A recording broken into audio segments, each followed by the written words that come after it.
Today, DLC 4 was announced and teased, and with that, the Bordercast podcast featured an interview with one of the game developers, Max Babin. Now, a lot of people weren't able to see this live, so I will be highlighting a lot of the key moments from this interview, and it was such an interesting one to listen to. Now, if you guys do want to listen to the full Bordercast, then I will be linking the YouTube video of today's show. Go check out the full interview with Max Babin. The link will be in the pinned comment down below. Now, also, don't worry, there are, some teasers more than anything, but there are no major spoilers inside, and you guys definitely want to hear it. So first things first, this DLC is basically structured about finding out what's inside the mind of a psycho and what causes them all to be kind of equally crazy. Now, I really like that this DLC doesn't necessarily start as a story about Krieg, but since Krieg is our friend, he willingly volunteers to let us go inside of his mind to find out, and then it becomes about him. And then you guys already know that that is basically going to lead us into some crazy things. One of the first things they talk about is this little scene from the trailer right up on the screen where we see psychos flying in on bullets. And it turns out that these are actually enemies we are going to be able to fight.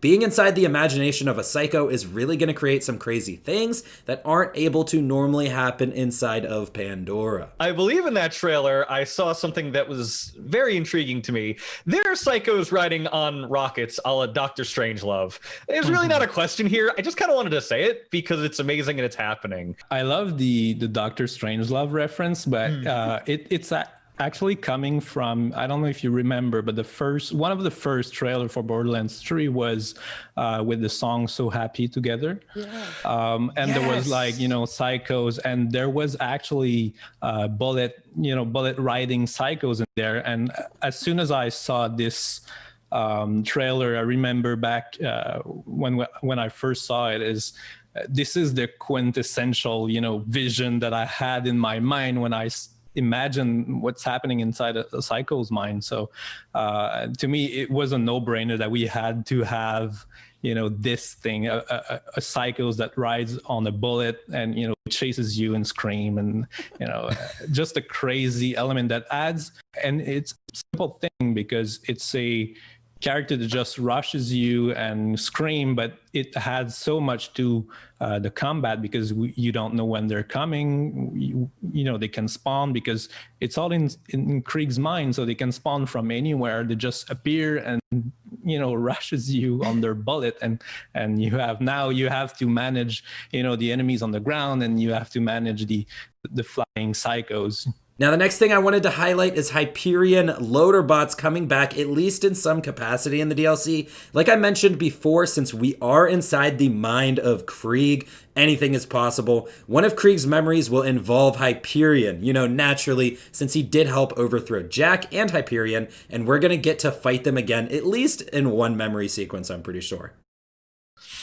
Yeah, and there are, comebacks as well. You have the Hyperion coming back. The memories all have their own mini stories, and one of them happened with Hyperion. We had fun making them for the first DLC, and now we have fun, bringing them back, but in a completely different setting. Mm-hmm. So we have, some cameos as well, some interesting comebacks.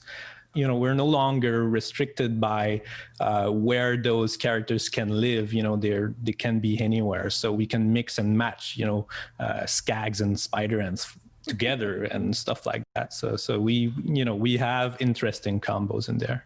The next thing we're going to be highlighting is the way that the story itself is structured. It seems like we will be going through different memory sequences everywhere we go. On top of that, there will be interesting structures to these different areas and missions, each one corresponding to different things Krieg maybe needs to help get through, or different emotions he's feeling, and different ways that he can go about, getting through these in a positive way as we travel through to Vaulthalla. Since we're going through Krieg's fractured mind, will the levels generally revolve around his emotions and experiences, things he's seen? That's a very good question, because I don't want to say exactly, what happens in there. I've already said that that's all about memories, and there are reasons reasons why those memories are so vivid and so important for Krieg. And they all have a reason to exist, and they all have a reason why we go in there. I don't want to go too deep into which emotions are put forward in those memories. That's something that players will have to discover for themselves. But each one kind of has a purpose. Yeah, exactly. So it was important because the theme is so strong, and there was so much potential with that idea of going inside Krieg's mind that we really wanted to create moments where we can explore different things, because it's so powerful, so that we have to split those memories and give those memories very unique flavors and very unique reason to exist, and different emotions that transpire through them, so that we expand the amount of things that we can explore. The first thing that we did is establish some kind of basic rule set that goes through all the memories. So floating elements, weirdly shaped or weirdly placed, and items, and things that don't belong, and things that change the context. Took those things and apply very basic color scheme just to make the different memories pop and have their different flavors. And we wanted to have this basic line and then go really crazy with uniqueness, and each memories have their own unique twist, and they have their own flavor. And the designers that were all small themes that were separated into taking care of each memories, they really went crazy and have a bunch of ideas on how to really dig deeper into first the emotion that we wanted to talk about in there, and the overall weirdness, again, that I keep saying. But we had very interesting debates on you would hear different meetings that we had, and the subject that we were talking about, and you would think that we were crazy, but it made sense at the time. Now, one question that naturally arises is Lieberman. We are trying to find out the mind of a psycho, and if you guys have fought psychos in Pandora, you often hear them screaming, "Lieberman knows!" and "Find Lieberman!" So the real question here is, who is Lieberman? Will we find Lieberman, or at least a clue to his whereabouts in Krieg's mind? I love this. I cannot deny nor confirm. People will have to, play to find out, I guess. Now, the next thing I really think we need to highlight is how cool Max made these side missions and the whole entire area of this DLC sound in this interview. It sounds like we will go through each area, and it may change the next time we come back to it after finishing each mission. And I think it's really exciting to just think about going through an area and then coming back to it later and finding new secrets and going through each area multiple times. That's really exciting to me. So the way we approach side mission in this one is in two different ways. The first one is more involved stories that happen once you cleared a certain memory. So you go back in there and you live a different adventure, but in the same theme as the memory that you just did, so that we can tell a different story, but within the same vibe.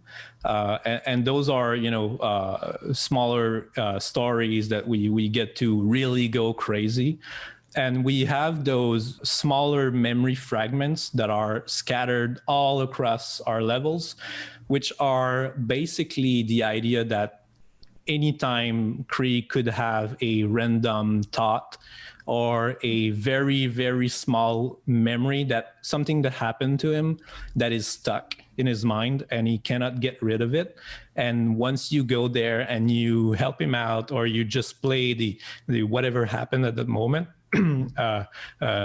those are bite-sized mission that you get to have really a bunch of different things happening inside Krieg's mind, and it's always Krieg, so it's always about him, and it's always about something that happened to him. Now, one small weapon spoiler in this next one, but Max decides he's going to toss us a bone. He lets us know of a very cool sniper rifle that launches fireballs at enemies as you shoot them. Now, a lot of people said this sounds literally the same as the Firestorm, but I wouldn't just, toss it up as a remake of that weapon, at least until we see it. It sounds very, very cool. There's always legendaries, there's always new stuff. I personally think that one of the most fun thing about new DLC is getting to discover those legendaries. And I'm sorry that, to disappoint you, because I don't want to, just spoil that for people. All I'm gonna say is that there is a sniper rifle that, drops fiery balls on your enemies. So I guess that's the one that I'm gonna give you. But the other ones are all as crazy as this one. So just, explore and find them and discover them for yourself. Finally, we are going to be finishing up this video with a very wholesome message of sticking together and helping each other out. I honestly just can't summarize this part or say it better than these guys did. So I'm really just going to leave it to them. Before we end this video though, I do want to push you guys to go watch the full interview. There are more cool tidbits that obviously, I didn't cover in this video. And if you guys like this video, please drop a like on it and also subscribe to the channel if you want to help me reach 30,000 subscribers. Otherwise, I'm going to let these last clips play out. I hope you guys enjoy them. I'll see you in the... Yeah, and the team is also fitting because, we go inside that character's mind and in a way, we help him out. So in a time where, we're all confined, in our home and we can't really see people, having that way to, in a way, we want to tell people that, you can have help and it's okay to have help and it's okay having people to give you a hand and you don't have to fight alone, and Krieg doesn't fight alone, and so people shouldn't have to. And hopefully that DLC will, as well as entertain people and give them a little break, hopefully it's gonna, teach them something. It's such a powerful statement, what they are trying to convey in the theme of this DLC. Loneliness, anger, grief. The minds of some people are tortured, and by virtue of what we are doing as Vault Hunters with Krieg, is we are trying to help him realize that he is not alone. And some of you out there may be struggling with that, and to you I say, this community, we love you and accept you. You are not alone in any struggles and fights that you have. Vault Hunters stick together, and we fight together for a common cause, getting awesome loot. But this DLC, beyond I think any other, really, when I was talking to Max, I felt it in my heart what they are trying to convey. You are not alone, and we are not alone. And I'm sorry if I got a little personal with that, but it's a message in these trying times that we really, really needed to hear. And to Gearbox and 2K, I want to say thank you for that. Because it means the absolute world.